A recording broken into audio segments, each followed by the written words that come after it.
Hello, my name's David Seaman, and this is the Three Lions Podcast.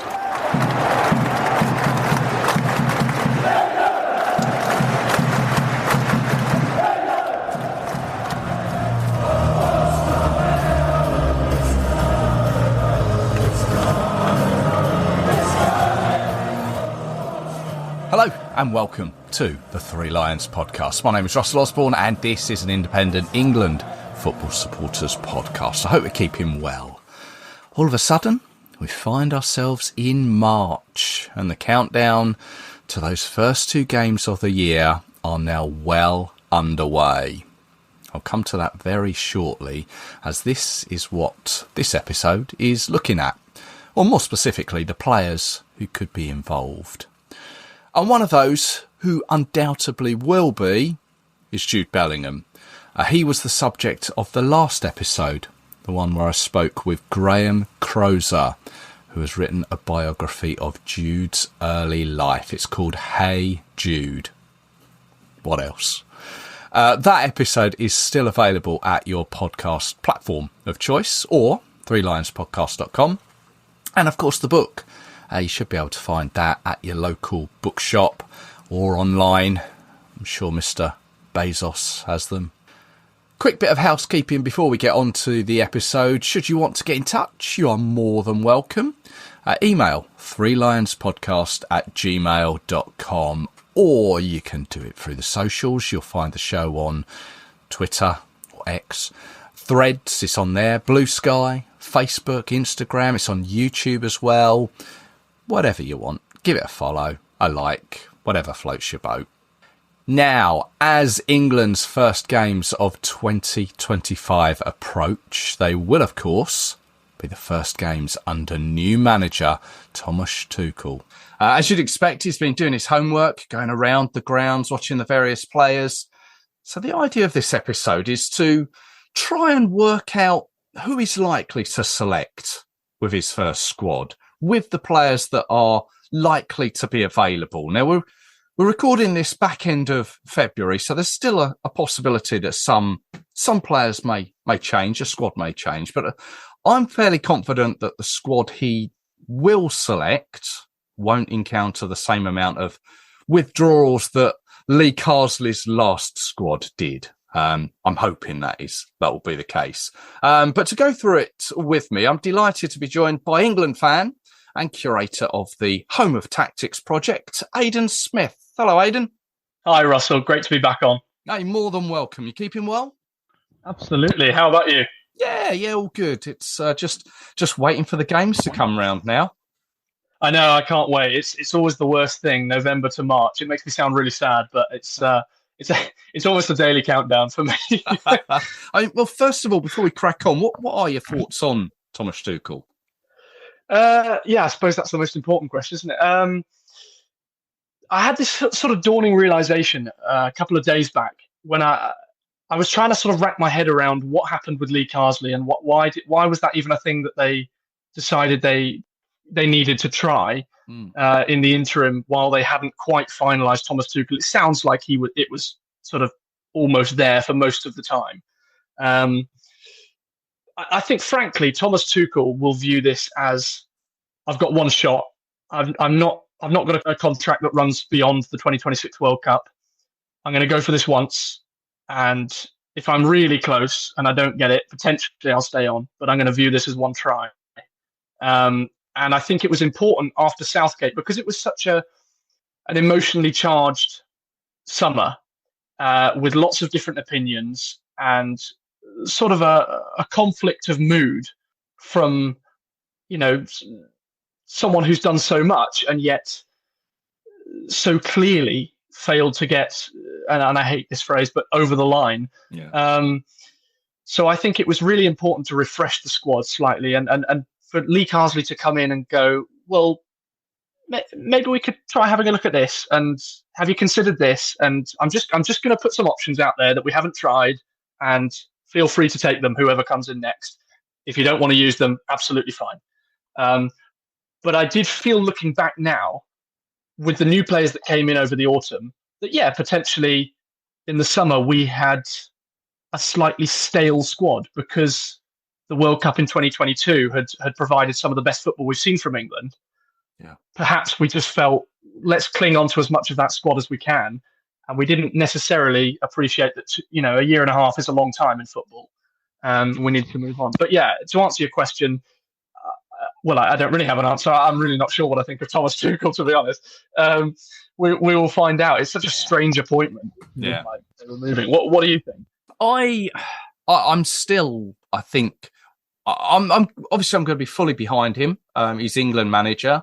I'm more frustrated at the FA, I think, for the lack of English options, I think, is my frustration. But at the same time, if he is the man to do it, then he is the man to do it. He's certainly got a track record.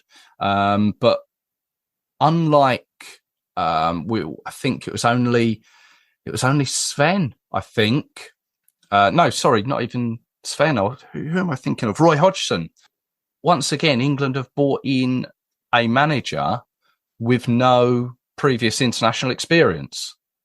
And I don't know. I've got to get behind him. That's the end of the story. As England fans, we've got to get behind him. That we can't do anything more about it. It's going to be very interesting to see, isn't it? Like that dynamic of him never being an international manager. How's he going to cope? I remember Kevin Keegan saying, "I just ended up killing time with the blind team and the deaf team, just to have a little bit of daily interaction with people." He said he found it soulless. But to quote Rio Ferdinand, "I don't care if the manager comes from Germany, China, Sweden, or the moon. Just take us to the World Cup." And I think actually that's probably the mood that we've got to adopt, isn't it? Yeah. That's the ultimate gain. Is to take us to the World Cup, to hopefully take us to the final, and to hopefully bring it home. Let's not go. Let's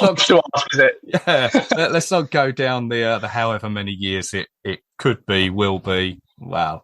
Anyway, we said that you are you're curator of Home of Tactics, so I think the best place to start is sort of the formation. Gareth Southgate was sort of known for his 4-3-3, then a 3-5-2. He sort of transitioned to, but from what I can gather, Thomas Tuchel he's a bit tactically flexible. Over the years, he's had a few different clubs. He's had different formations. Whilst at Dortmund and Munich, he used the 4-2-3-1, and at PSG, he had 4-3-3. Of course, when he was in England with Chelsea, he used the 3-4-3. I mean, where do you see him going with a formation for England? You just used the word flexible, and I think that's exactly the right word. He describes himself as tactically dynamic, which is, I think, his way of saying, I choose my tactics based on the players at my disposal. I'm not one of those managers who has a favoured tactic and takes it wherever I go, like perhaps an Unai Emery or an Antonio Conte. He's very flexible like that. And I think that's important, because the England team that we see right now is certainly not going to be the England team that takes us most of the way through the World Cup. Things are going to change. And I think it's slightly underappreciated that sometimes you need systems to take you through qualifying, and then you need systems to get you through friendlies, and then that will change, and then you need systems to take you through the World Cup. And the thing that he does in that first game, I think it's Albania, will not resemble what's going to happen in over a year's time.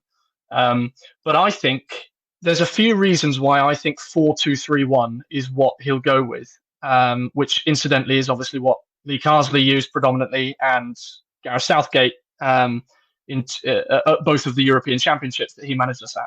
I think key positions on the field will dictate that it will be a 4-2-3-1. I think the number 10 position with Jude Bellingham, I think he's nothing but a number 10 now. Yeah. And if you assume that he's going to be in the team, you have to play him as a 10. Now, you heard a lot when this sort of box midfield trend came in of everyone saying, "Oh, why don't you play 2 10s? You can play 2 number 10s." Well, actually, that it doesn't quite work out that way for various different reasons, off and on the ball. And so I feel like to get Jude Bellingham in where he is going to do his best work, and let's be honest, if he's in a position that's unfamiliar to him, his work rate tends to be a little bit slack, doesn't it? So I think him in the number 10 position is important. The other thing is we don't have enough centre backs to justify going for 3 at the back. We're struggling to get 2 as it is, if we're brutally honest.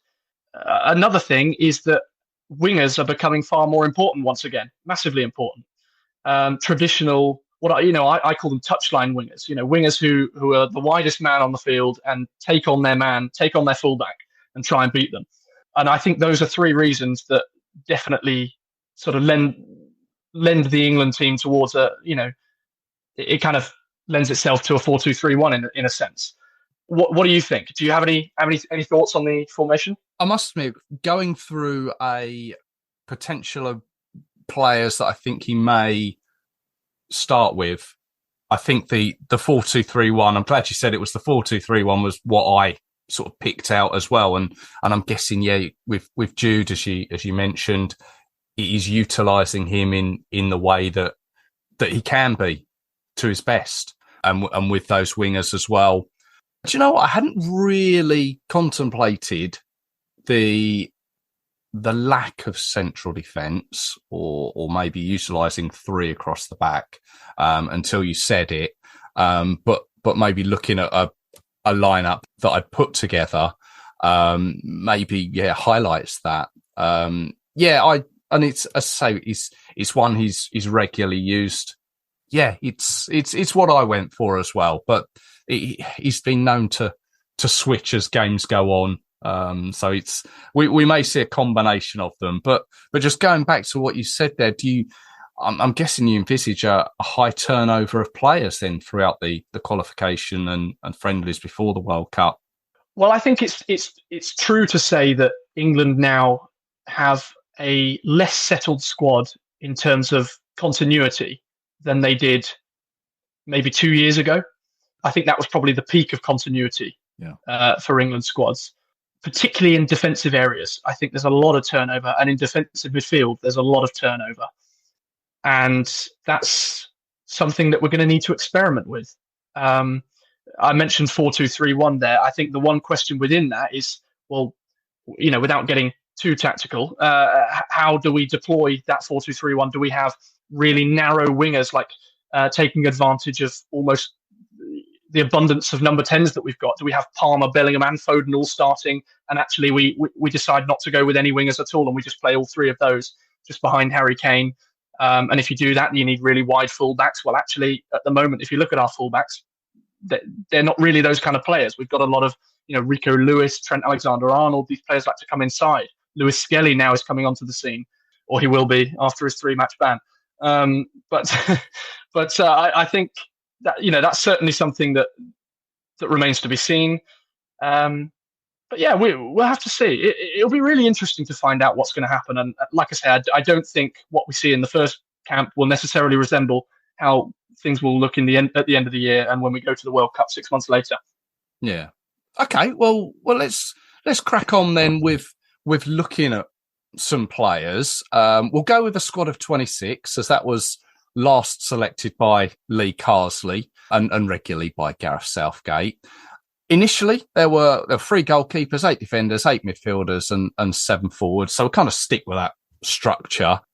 Clearly, some of who we mentioned won't be selected through form or injury or any other reasonable considerations. And then if we've got the time, we'll see if we can whittle down to a starting 11 and maybe touch on the captaincy. But we'll start at the back. Goalkeepers, I've got 6 here. Jordan Pickford, James Trafford, Dean Henderson, Nick Pope, Aaron Ramsdale and Sam Johnston. I mean, the obvious straight in is Jordan Pickford. There's nothing really to say he won't be first choice. No, I don't think so. Dean Henderson said recently that he feels he's on a par with Jordan Pickford now, which is a lovely thing to hear him say.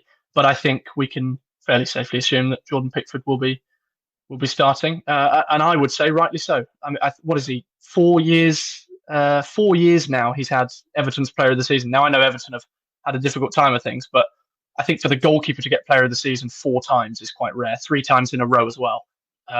So I think the old line is he's never let England down. Well, I would go one further than that, and I would say he's been standout for England for quite a few years. Yeah. I think we're going to have a few surprises. I don't know if some of these are going to be surprises, really, throughout his squad selections. But looking at the clean sheets he's had for Burnley, is it time to maybe bring James Trafford in on a more regular basis? It looks like they're going to be promoted. Yeah, I think, that's the thing, isn't it? You've got to look at Burnley's season. And I think you can't ignore his involvement with it. I know that defensive stats like that are often misleading for goalkeepers because, it is a collective effort. It's not just the goalkeeper that's involved. But that doesn't mean to say that's an irrelevant stat. In fact, I would say it's a significant stat that Burnley have got this defensive record this season. He's absolutely a part of that and a strong part of that. I don't necessarily, this is from a personal opinion perspective that I'm coming at this, I don't necessarily see him as a future England goalkeeper. I think by the time we're moving on from Jordan Pickford, I think it'll likely be someone who most of us don't know yet who's going to come through. But I do like that James Trafford is sort of defying quite a few, proving quite a few people wrong. And the same is true for Aaron Ramsdale in reverse. You can't ignore the defensive frailties of Southampton and the role that he's had in that. For that reason, I'm not going with Ramsdale, and I am going with Trafford in my squad. And the other one that I would go for, I'm not sure about you, is Dean Henderson. Purely because, and I'm really pleased about this, this is quite a rare case for England, whereby we've got a goalkeeper who's not the first choice, who's been allowed to very quietly get on with their business and have good form that's not shouted about. I think we're very bad at that in this country as a general trend. We quite like to jump on a very small database of form from goalkeepers, and we apply too much weighting to form in a way that we mustn't with sort of defensive-minded players. I think you need more continuity than that. But I'm really pleased that, consciously or not, this country has sort of allowed Dean Henderson so far this season to play extremely well and not talk about it. I think that can only be helpful for him at the moment. And for that reason, I would go with those three as my three at the moment. It's nice to see that Nick Pope has managed to reclaim his position at Newcastle. And for me at the moment, unfortunately, Sam Johnston is just out of it. Yeah. No, I mean, I would agree with you. Aaron Ramsdale and Sam Johnston are probably eliminated from that little list that we've got there. I personally would have gone for Nick Pope over Dean Henderson, just for the current season he's been having with Newcastle, in-form Newcastle. But I think we both agree on Jordan Pickford and James Trafford. Yeah, and it's a difficult one. Yeah. It really is. It's massively a toss of the coin for the runner-up position. Yeah, and it's strange position anyway, isn't it, being second or third goalkeeper for England when you know that the likes of Jordan Pickford are ahead of you or just on previous performance as well. Yeah, absolutely. Let's goalkeepers out the way, defenders. Let's move on to those, and there's a fair few. I mean, what's the best way we're going to do this? Run through a list and just eliminate as we go, or put some maybes in?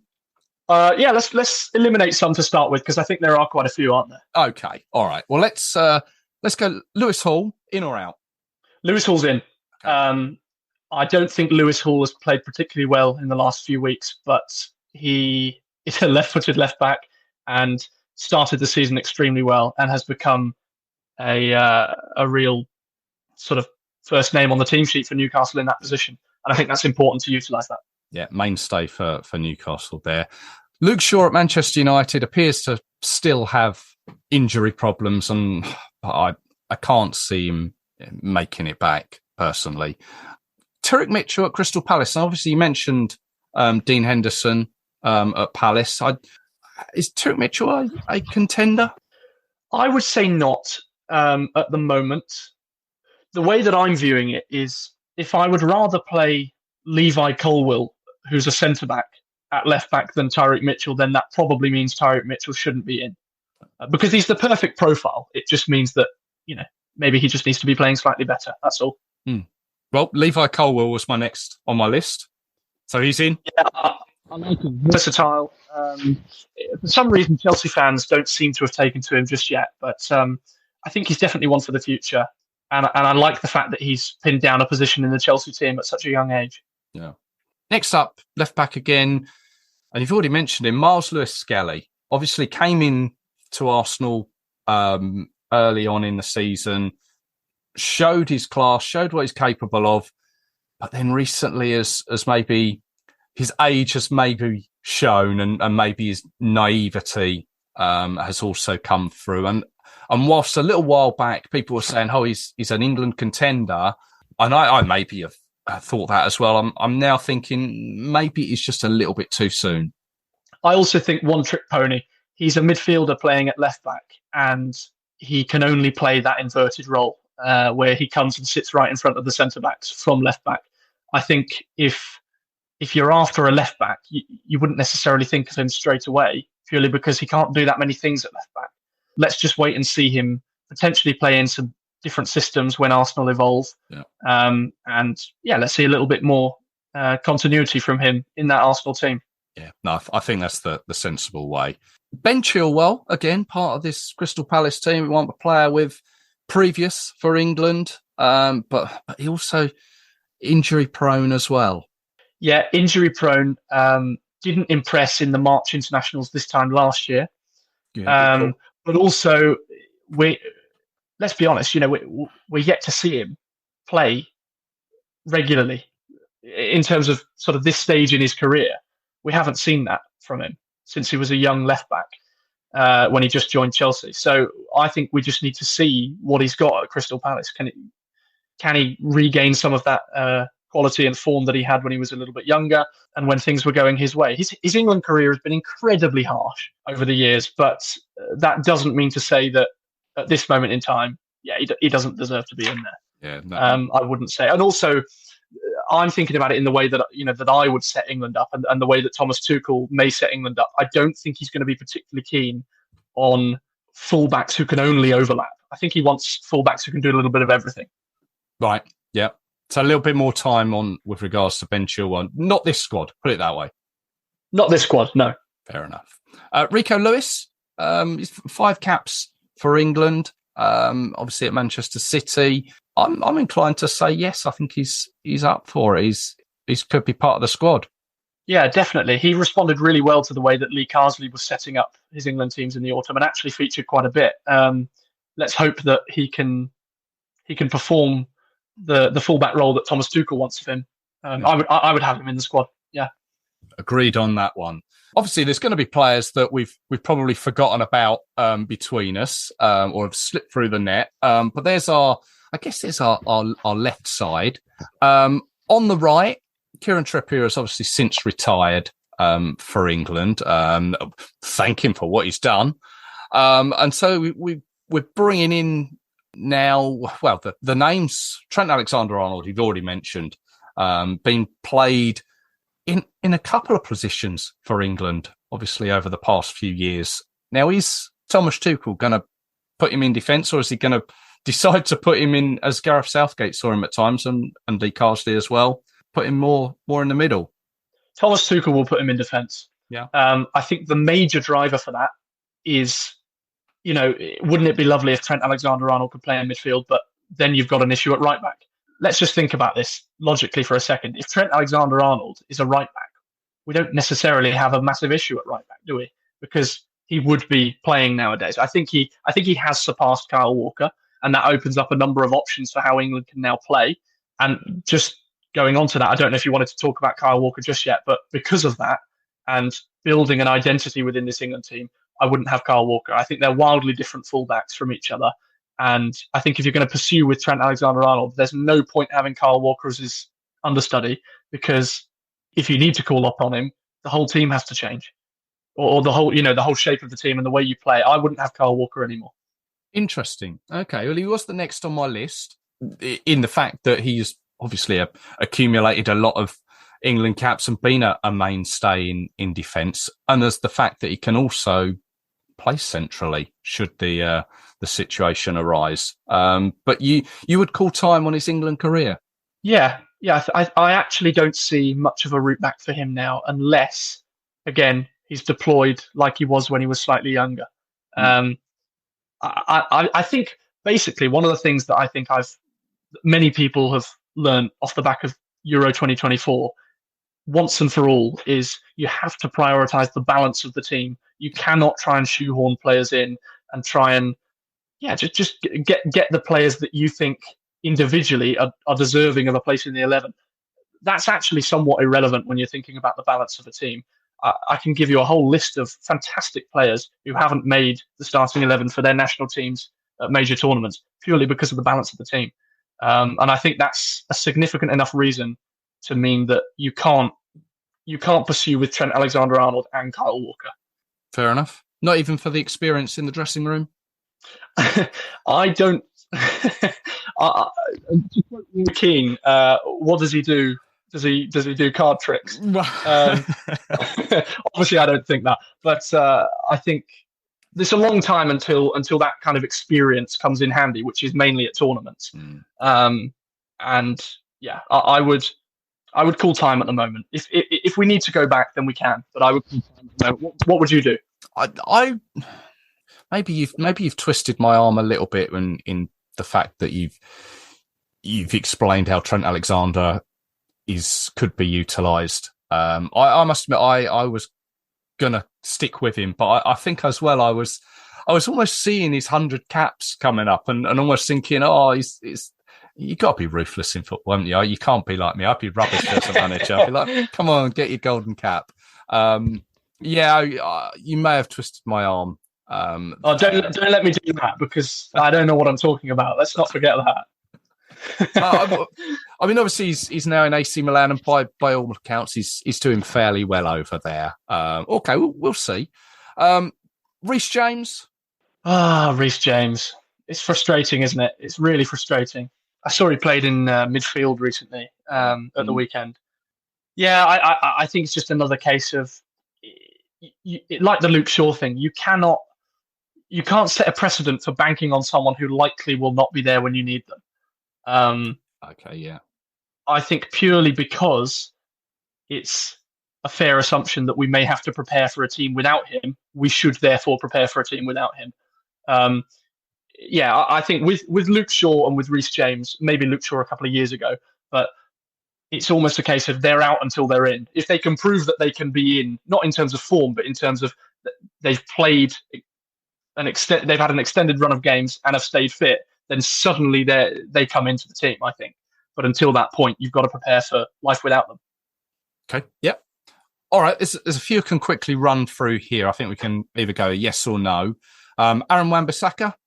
I would say no. No, I think I'm really pleased that he went to West Ham, and actually I think he suits the way that they play. But no, just too many others at the moment. Yep, yeah, I'd agree with that. It's a shame that he hasn't got a cap as yet. Tino Livramento at Newcastle? Another one who doesn't really show himself to be great at 1v1 defending. And I feel like he just needs a little bit more exposure in those big games at Newcastle and to be able to prove that he can be a bit of a battle axe. Right. I think he's a good young fullback, but I don't think he's got every base covered just yet. Yeah, time on his side. A couple at Tottenham, Archie Gray and Jed Spence. Oh, Jed Spence has been fantastic, and do you know what? He may well get in. Okay. And if he does, you'd have to respect it. I don't have him in my 26 at the moment, purely because I'm looking at Pedro Porro on the bench and I'm thinking, well, actually, I think what's got Spence in the team at the moment is a run of form, not necessarily more quality than Pedro Porro. If this run in the team continues and we keep seeing Pedro Porro's name on the bench, then yeah, there's no reason why Spence can't be in the June internationals. I think the March internationals have just come slightly too early for him to make it in. Right. Okay. Archie Gray as well? Archie Gray, yeah, he's a midfielder in my book. I think he's done fantastically well to step in a number of positions that he's not familiar with. He's played centre-back an awful lot as well. Yeah. But I think there's also a difficulty with Spurs' system. It's not very transferable to any other style of football that you see. And I think particularly with the defenders, just because a defender may be playing well under Ange Postecoglou doesn't mean they've got the attributes to be able to succeed under Thomas Tuchel. And I think that's certainly the case with fullback and potentially also with midfielders. Joe Gomez at Liverpool, I think, has been a little bit injury prone as well. He came off against Plymouth in the FA Cup. Ezri Konsa at Aston Villa? Yeah, I would sort of rattle through a few at this moment in time. I'd say Konsa, and we've already mentioned Levi Colwill, Jared Branthwaite and Mark Gay as well would be in for me. Yeah. Because I think those are sort of the pool of players who you'd expect we will find John Stones' partner within. It's annoying. I really thought that one of them was going to really soar upwards this season. And it just hasn't happened in the same way that you might have liked. I think Jared Branthwaite has been particularly good, but I worry about his on-the-ball qualities. But I would have the three of those in: Konsa, Branthwaite, and Gay. I would have them all in. I'm glad you mentioned Gay, who I think is he's starting his England career. I know he's had 20-odd caps for England, but I think this now could be the turning point for him to make a claim for a regular position. A couple of ones, Harry Maguire again, like who did we mention? Kyle Walker. Are we calling time on Harry Maguire? I'm almost inclined to say yes. See, I'm slightly of the opposite belief, and purely out of respect for him, I think the Maguire point is an important one to make, and I'm glad you brought him up. I think we've reached a point now where Man United fans have realised that massive names have come to that club and have tried and failed at centre-back. And they now seem to be of the attitude that, for as long as Harry Maguire can keep putting out stable performances, let him be. I think it's a real credit to him that his injury that kept him out of Euro 2024 didn't signal the beginning of the end of his England career. And the fact that he got back in under Lee Carsley for one game, and the fact that he's even still in the conversation now, having started at Manchester United, I think is a massive credit to him. He's not getting any younger, but I think with the lack of younger centre-backs playing, noticeably above his level for an extended period of time, I would be inclined to, and I say this regrettably, have him in the squad. Fair enough. One more just to round off the defenders, and it's slightly left of centre, although he is central. Eric Dyer, obviously, is playing for Bayern Munich over in the Bundesliga, a player that Tuchel will be fully aware of. Can we see a door slightly ajar for Eric Dyer? We absolutely can do, because it's Thomas Tuchel. Thomas Tuchel's the guy who brought him in, let's not forget. And we thought he was coming in as a substitute centre-back. He started most of those games en route to them getting to Champions League. I think it was quarter-final or semi-final they got to, and played in those big games. And actually, I remember a lot of talk for him to be in the England squad for the Euros. I don't know many people, myself included, who would willingly put him in the squad, because you'd have to lose one of those that we've mentioned. I don't know what you think, but I think because it's Thomas Tuchel, the door is, as you say, ajar. Yeah, I can see it. It wouldn't be a surprise, put it that way, if he was to be brought in. But yes, like you say, that if he comes in, he's coming at the expense of someone else. So 8 defenders: Lewis Hall, Levi Colwill, Rico Lewis, Trent Alexander-Arnold, Mark Gay, John Stones, Harry Maguire, and we are sort of tossing up between, was it Kyle Walker and Jared Branthwaite, I think was 8. Is that the toss-up? Did you not have Branthwaite in there? I didn't, no. I didn't have Jared Branthwaite in, but I'm happy to go with that. Yeah. I mean, either one of them is a very good squad, isn't it? Yes, yeah, I think so, yeah. Let's move on to the midfield now. There's going to be players here that we're going to probably think, actually, they're probably more, when England announce a squad, they're probably more as a striker. But we'll see how we go with these. Let's go midfield. Probably you always got a spine of a team, haven't you? And when I guess we've already picked out Jordan Pickford as being part of that spine. John Stones has regularly been part of that spine. Declan Rice is that still part of that spine. You'd have Rice in the squad? Yes, I would. I wouldn't. Really? No, I'm joking. Of course I would. For a moment there, I thought, hang on a minute, where's this going? No, I wouldn't have a midfielder talk. No, yeah, I would definitely have Declan Rice in there. You're absolutely right. If you're talking about the spine of a team, he is. Well, it feels like he's going to be in that spine for quite some time. Yeah. I'd agree. Player that we've got to just mention, I guess, Ross Barkley. He's got 33 England caps, would you believe? Currently playing for Villa. I personally, I can't see him making another England appearance, but he's always worth a comment. Yeah, I think he's a classic example of someone who's done incredibly well to stay relevant. Yeah. At Luton, he did really well, and at the start against when he went to Villa, fantastic. Including, by the way, his previous stint at Villa, which I thought was an excellent move from Chelsea. But no, unfortunately, I wouldn't have him in the squad. I just think there's too many names for him to displace. Yes, yeah, I'd agree. Now, obviously, Aston Villa. We was talking Aston Villa alongside him, Morgan Rogers. Yeah, Morgan Rogers is one for me. Probably the most unlucky that I can think of in terms of my squad to not get in. And he's unlucky because he's a better player and certainly has played better than some of the players in my squad. Some of the players in my midfield, by the way. But I think he's a victim of playing in a position where we are massively oversubscribed. I don't see what you gain from putting him in, apart from pleasing Villa fans and most of the country. You wouldn't play him. I don't see a way that you would play him. There's just too many players in his position ahead of him. I don't see how he would play. Yeah, fair enough.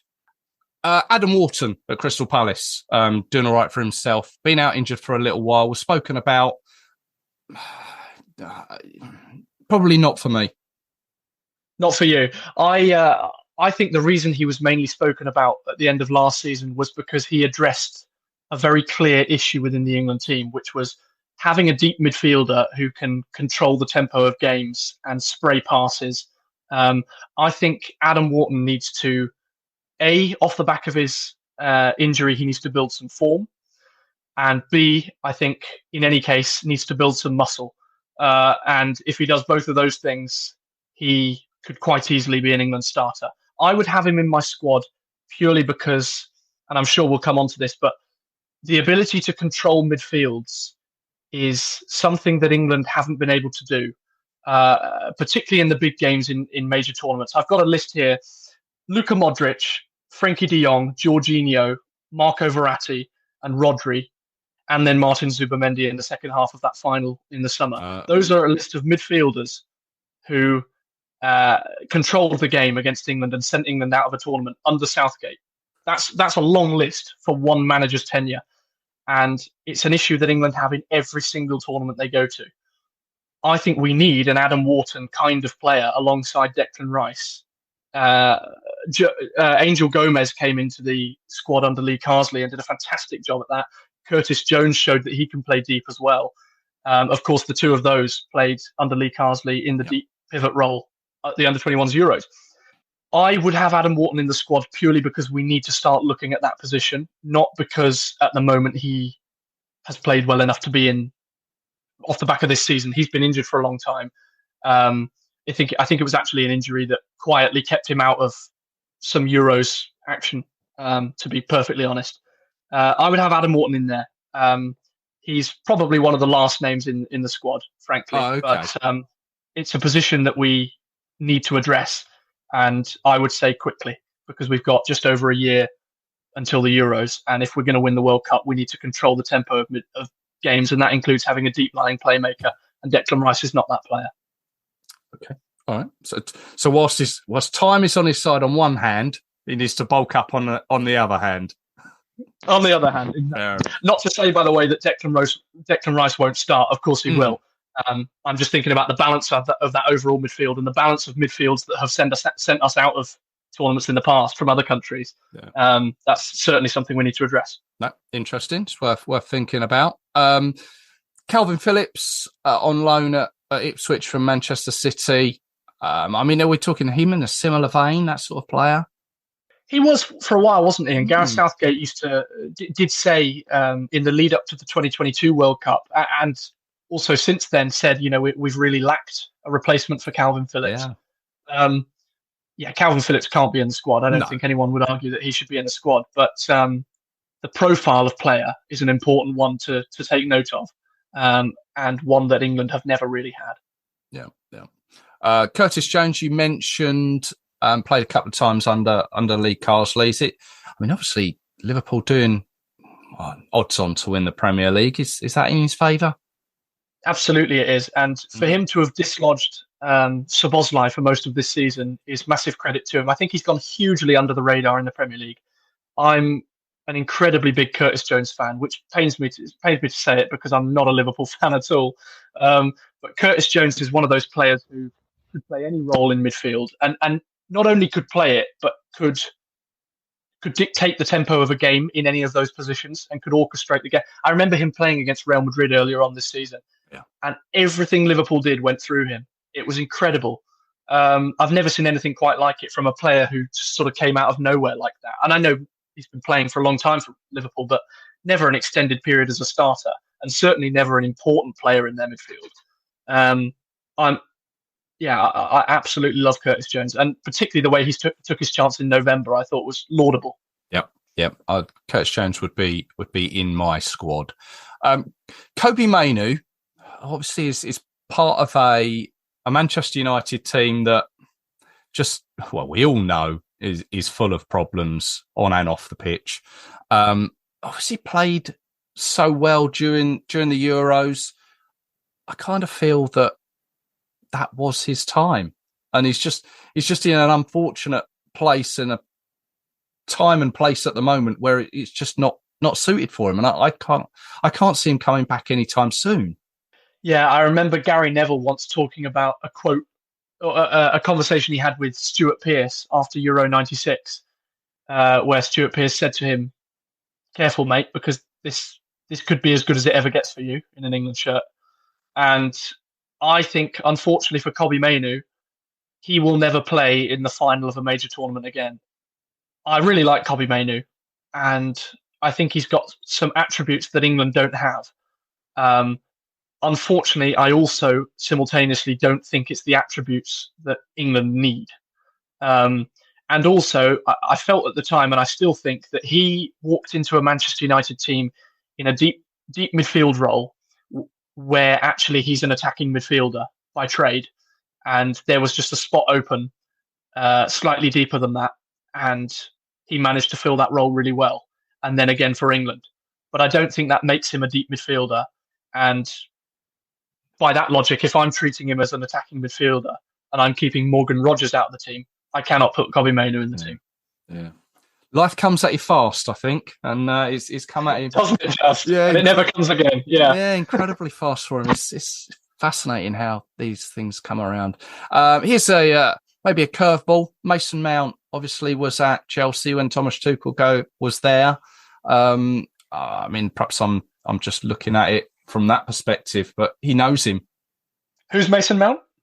Okay, that's answered that one. No. Of course, yeah, he's another one who needs to start playing again. Yeah. He's in a position where we've got a surplus of options. So it's a long road back for Mason Mount, but I really hope he does it because I think he's got some real talent. Yeah. A team that are doing fantastically well at the moment in the Premier League, Nottingham Forest. Elliot Anderson in there.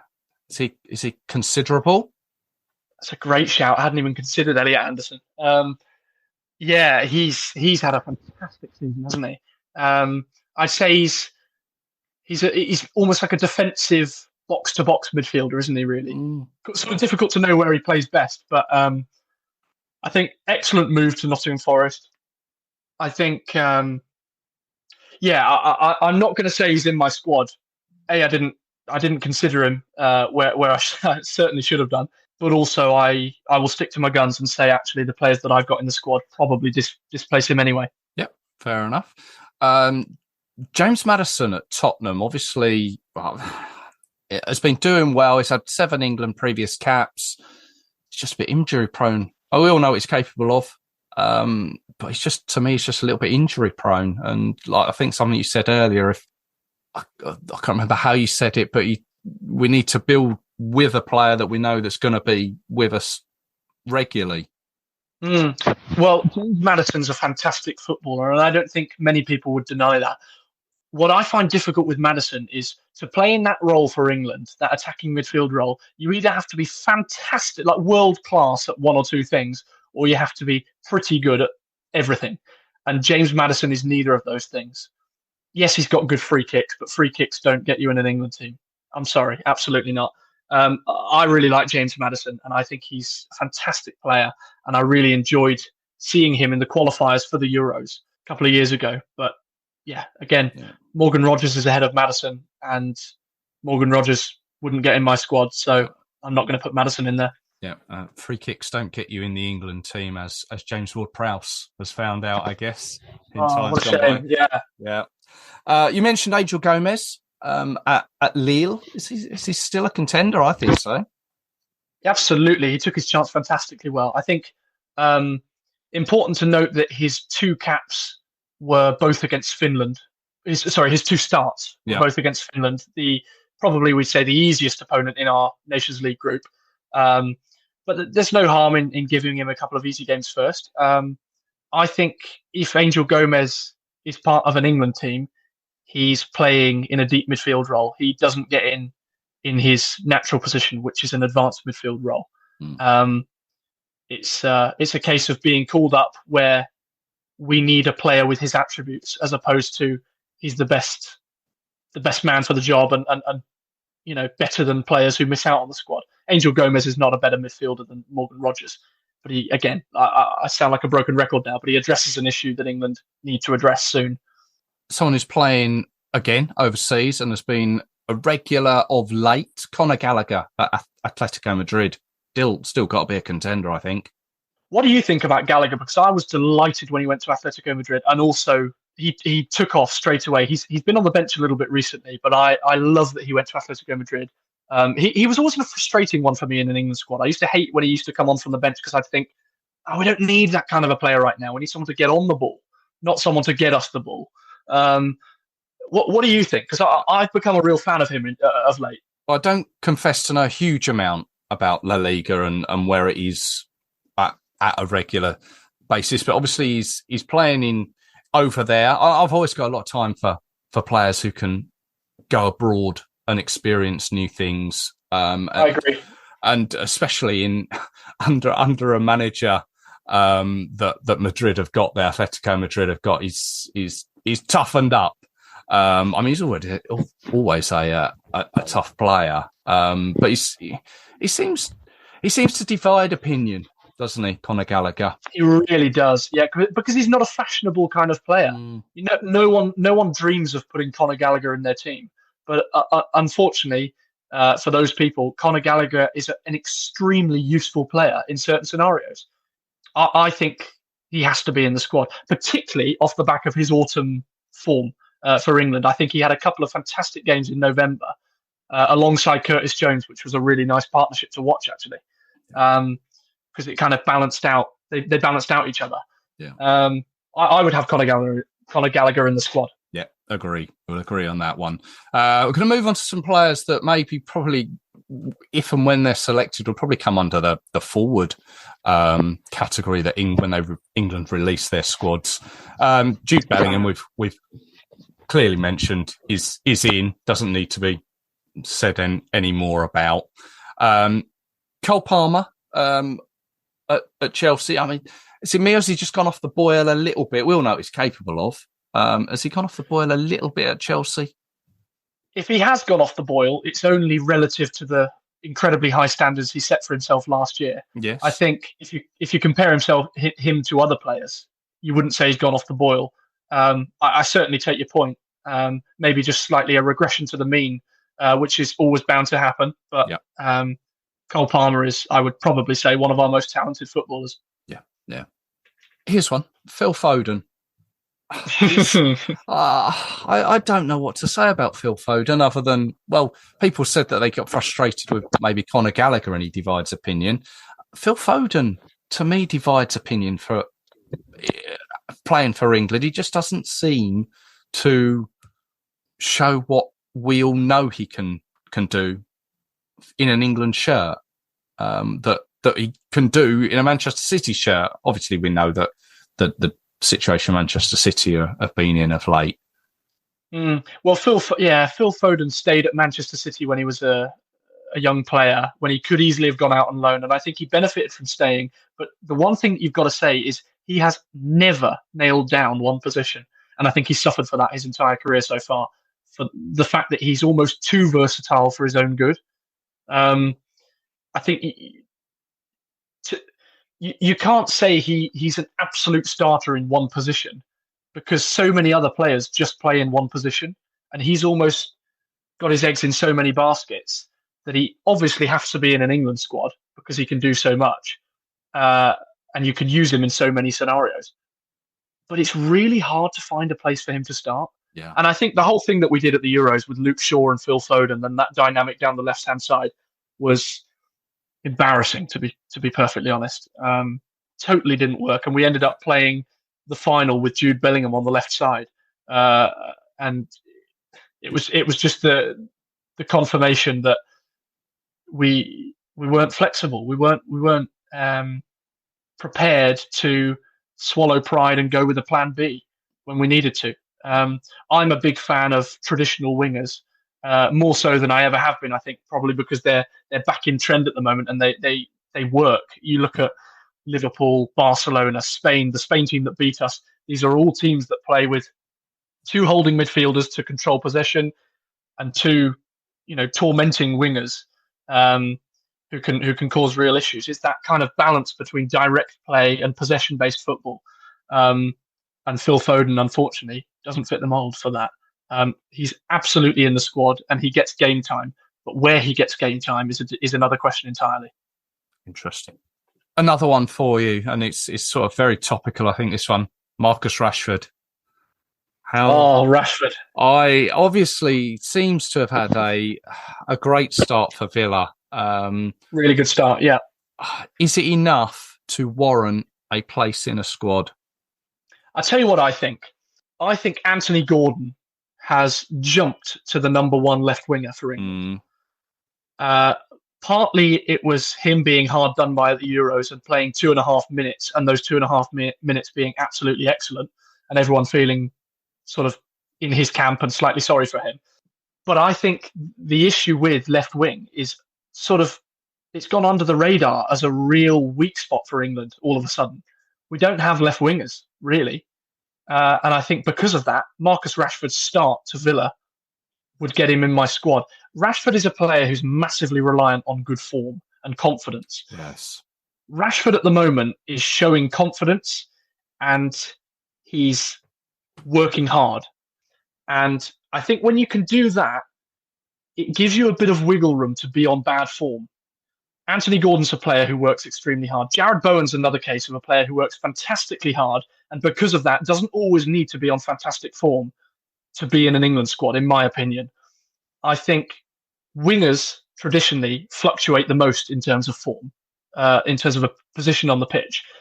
Rashford is certainly a culprit as much as anybody is, but we don't have that many left wingers. I would say, given that Rashford's working hard and he's looking confident at the moment, he's kind of fast-tracked his way back in my opinion. I was going to put Jamie Gittins in there as a left field option because I think he's been very good at Dortmund. Yeah. But maybe tell me what you think, because I could be swayed either way here. Well, Jamie Gittins was another one that I was going to mention, and simply the fact that he's an Englishman playing in the Bundesliga with a lot of talk about him. He's playing at Dortmund, where Thomas Tuchel has a relationship with. Again, I can't confess to know a huge amount about him, but I think there may be a few surprises in this squad. Marcus Rashford, I think you said someone earlier about being maybe the last person to be in the in the squad, picked in the squad. And I think Adam Wharton, yeah, and I think if Marcus Rashford was to be in the squad, whilst he may be considered now, there's still a bit of time for him to show his colours is not the phrase I want to use, but I know exactly what you mean, though. Yeah, but to show that attitude to see if he's still got that attitude that he had in his time at Manchester United towards the end, if that is still around. It's getting him playing with a smile, isn't it? And showing a bit of hunger, showing a bit of desire, I think. And showing confidence in him. Yeah, absolutely. Absolutely. After Euro 2021, he had a long spell not in the England squad, and he came back in right before the 2022 World Cup. And at that World Cup, he scored 3 goals, having started just 1 game. Marcus Rashford has a track record for coming back into England before he's ready and actually showing that he is ready, if that kind of makes a little bit of sense. Get you. I think, wouldn't it be lovely if England could facilitate him getting back to a real good spell of form again? I think it's a gamble worth taking. It's March internationals at the end of the day. I think he's shown enough to get in, purely based on the fact that there aren't any other candidates. Jack Grealish is another one that we haven't mentioned. Jack Grealish, a long spell without a goal at Manchester City, and actually a long spell of not affecting games. He doesn't affect games in the same way that he did anymore. And we could talk about when he came into the England squad back in 2020, autumn 2020. He came into the England squad, and he was a breath of fresh air for everyone. And he doesn't show it anymore. He's slightly been conditioned by Pep Guardiola's style of football, but I don't think that's an excuse, really. I think he scored a couple of goals in the autumn under Lee Carsley, but for me, Jack Grealish at the moment, you can't put him in the English squad, or I can't put him in the English squad. I can't find a place for him. I must admit, I agreed. I've got Jack Grealish here, obviously, and he's just been restricted to FA Cup games. That was for a period of time, and then all of a sudden he started against Madrid in the Champions League. I think he came off injured as well there. He did, yeah. I can't see him coming in. Just one other player, maybe and we've mentioned Jared Bowen on the right, and Noni Madueke has been a player who's really taken his chance for England of late. Madueke, I think it's safe to say, most people would say, he didn't deserve his call-up when he got it in September. But as soon as he stepped on the field and we saw what he's about, he did deserve his call-up, which is a classic example of the manager knowing best. And whatever we say as fans, we're not watching quite as intently as managers are. We're not picking up on the right things. Noni Madueke has looked excellent in an England shirt. And while Enzo Maresca has been quite vocal about certain things that he wants Noni Madueke to do in a Chelsea shirt that he's not doing, and things, areas where he can improve, Madueke is a breath of fresh air for England. He works hard. He fits into a lot of different tactical systems, which I think plays to his strengths. And what can you say other than he absolutely took his chance in the autumn? Yeah, he's in for me. Let's just quickly run through some players there for, I think we said 8 for midfield. Between ourselves, Declan Rice, Adam Wharton, Curtis Jones, Angel Gomez, Conor Gallagher, Jude Bellingham, Cole Palmer, Anthony Gordon, Noni Madueke. Now the strikers, I mean, we could throw Bukayo Saka in as a striker, but obviously he's injured, and I don't foresee him coming back in time for that. So we might be able to maybe put Marcus Rashford in as a striker option. Yeah. I worked it out whereby I had sort of my midfield 3 as my midfielders, and then my front 3 as my strikers. Yes. So that's why I maybe had Foden in where you didn't. Yeah. And we've rattled off a few of my forwards anyway. But then we've got Bukayo Saka, which you've just mentioned. I don't think there's any doubt that he should be in. Not obviously on recent form because he hasn't played. But he's such an integral part of this England team. And I think, frankly, he's one of the best right wingers in the world. So Bukayo Saka would be in for me. Have you got any other wingers before we go on to number 9s? The other one was I guess Morgan Gibbs-White at Forest. Is he an option? Obviously based on the fact that Forest are doing so well. Yeah, and he absolutely is an important part of why they're doing well. It's a real compliment to him that actually their tactical system has largely been based around what he can and can't do, which is a real vote of confidence from the manager. I think he wears the armband as well for Forest, I think he does, which is you say that. very impressive at a young age. Morgan Gibbs-White, I think, because I see him as an attacking midfielder for the same reason that I've given for Morgan Rogers and Kobbie Mainoo and one other that I can't remember now. I can't find a place for Morgan Gibbs-White in the squad. What I will say is, for some reason, I was quite frustrated when I saw him getting quite a bit of game time over the autumn. Probably because I thought, well, we're never going to need him. But actually, I thought he played really, really well. I thought he played really, really well. I wouldn't have him in my squad, but that's because my squad is kind of what I would take to a tournament right now. If you're looking at testing players out, he's absolutely one of the players that you would have in that March squad, isn't he? Yeah. You mentioned number 9s. Let's take a look at our forward options. Obviously, Harry Kane is the one, current captain at Bayern Munich, 103 caps to his name. I think that's a nailed on, and obviously knows Thomas Tuchel fairly well. Yeah, absolutely. Harry Kane is nailed on, and I'm sure you're going to want to get to the armband in a second. But for me, I can go out there straight away and say I would give him the armband. No reason not to for me. Okay, well let's just touch on that, because the only 2 options that I would consider would be Declan Rice and Jude Bellingham.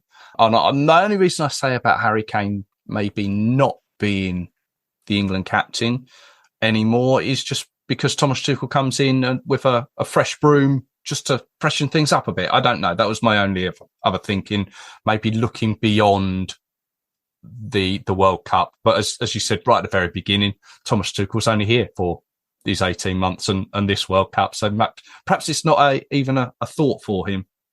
Yeah, I'm not sure. We'll have to wait and see. I would be really surprised if he decided to shake things up with the armband. I think it's a case of if it ain't broke, you know. But I would understand what people say about Harry Kane's game time maybe being at its peak or having just peaked, and now it's maybe going to start to decline. I don't think it's going to decline as quickly as people think it is. I would understand that argument. For me, I would keep him as captain. I think he's the obvious choice. I think he's the biggest leader. But it'll certainly be an interesting one to see what he does. Yeah. Ollie Watkins, Aston Villa. So we saw what he'd done in the summer. He's an England fan's favourite. He absolutely is. And he took his chance in November as well, when he had a rare chance to start in a competitive game over Harry Kane. And scored within, I think, 6 minutes, which was excellent for him. Yeah, Watkins, I would say, if you know what I mean by when I say in the Southgate era, we've had an awful lot of deputy strikers, and they've come and gone, and none of them have really stayed. Jamie Vardy was the most consistent, but he was just sort of at the back end of his England career at the time.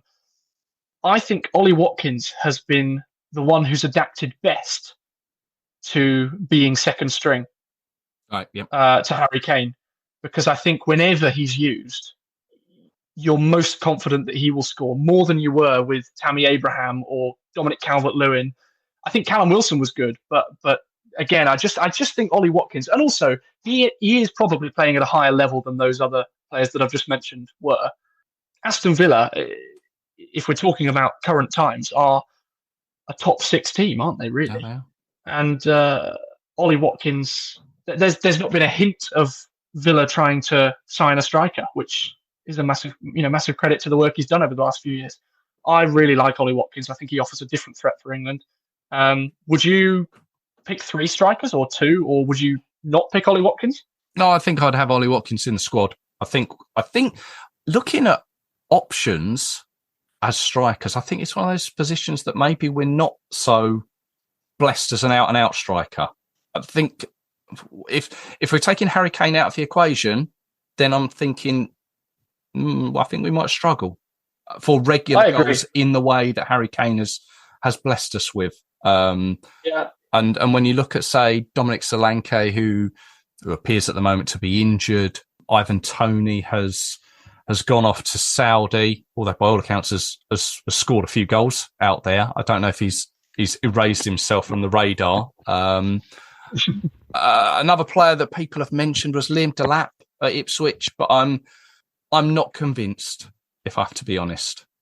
Why'd you say that? I don't know. And part of me says he's not a top 6 player. And that's a very, I don't know. A bit of a Patrick Bamford, maybe? Yeah. Who had that? I think he had one cap for England, didn't he? And didn't. It was Andorra, I think. Yeah, he played one game. Yeah. And people have been banging the drum for Liam Delap, and I get it. But if you're playing in a team that's going to be relegated, quite frankly, I'm not sure you should be on the radar. I think he's.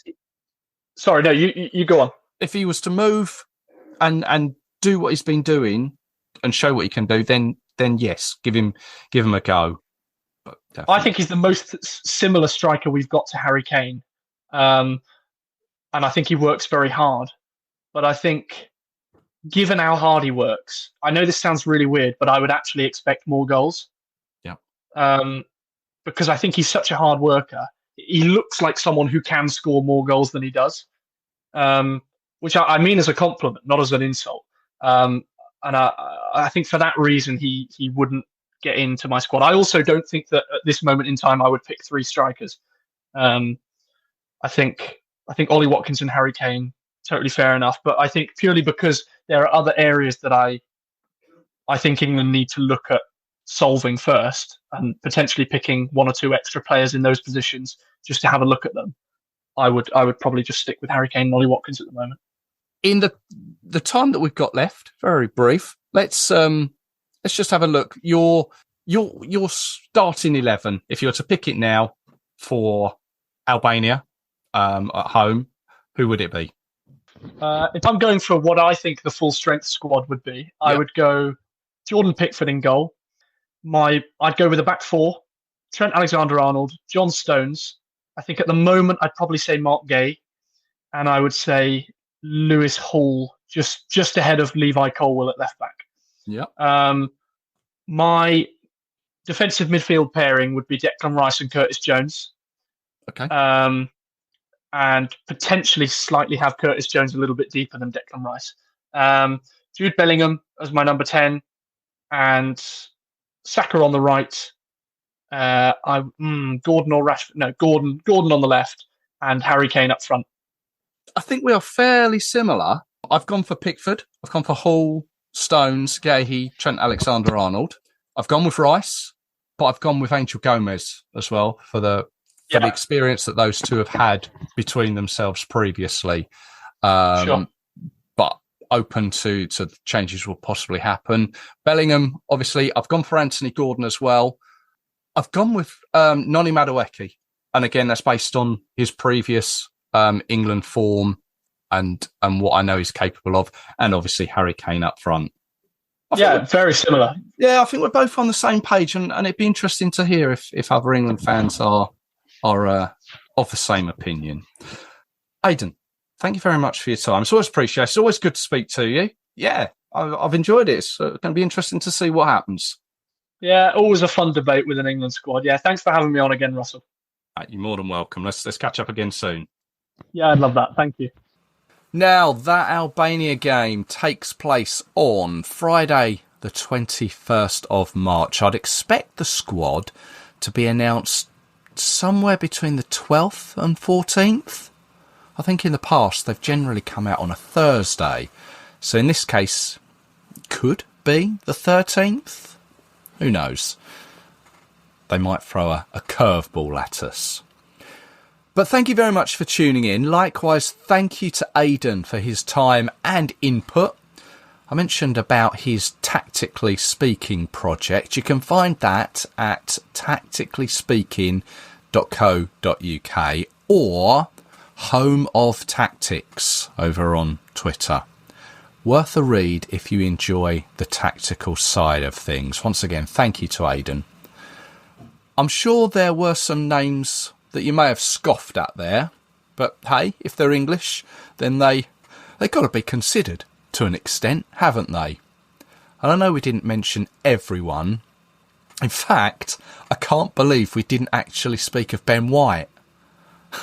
Perhaps that would have taken the chat in a totally different direction. Who knows? But also Fikayo Tomori, Ruben Loftus-Cheek, Tammy Abraham, all together at AC Milan, Jordan Henderson at Ajax. I don't think we mentioned Callum Hudson-Odoi. Taylor Harwood-Bellis, who at present was the last person to score for England. There will be others too. I'm sure you'll let me know who we forgot. Obviously, the reason we've done this episode was simply for the fact that it will be a first squad for a new England manager. One vastly different to those that have gone before him. I can't see us doing this on a regular basis, but I hope you enjoyed it. I will be back with you very soon, taking another look at our England national team, and I hope you can join me for it. So until then, take care of yourselves. Cheers.